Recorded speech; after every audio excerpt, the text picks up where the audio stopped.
2021 തുടർ ഭരണം കിട്ടി, ശരിയാണ്. ഒരു പക്ഷേ മൂന്നാം ഭരണവും കിട്ടും. ആ മൂന്നാം ഭരണത്തിലേക്ക് എത്താൻ പോകുന്നത് വിശ്വാസികളെ കൂടി, അവരുടെ വിശ്വാസത്തെ കൂടി ബഹുമാനിച്ചുകൊണ്ടാണെങ്കിൽ ഞാൻ സർക്കാർ ചെയ്യുന്നത് നല്ലതാണെന്നേ പറയുകയുള്ളൂ.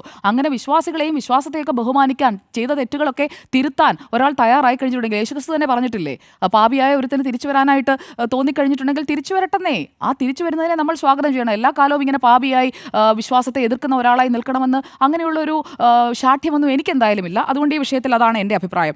ഇവിടെ സംഗമം എന്നുള്ള ആശയം തന്നെ മുന്നോട്ട് വെച്ചത് മലേഷ്യയിൽ നിന്നുള്ള ഒരു അയ്യപ്പ ഭക്തനാണ്.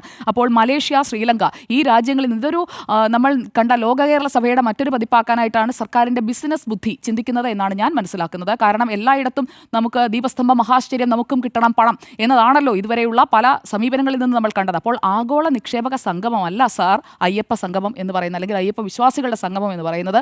അയ്യപ്പൻ എന്ന് പറയുന്നത് വിശ്വസിക്കുന്ന ആളുകൾക്ക് കൺകണ്ട ദൈവമാണ്. കാരണം എല്ലാവരും ആ മല കയറി അവിടേക്ക് ചെല്ലുന്നത് എന്തിനാണ്?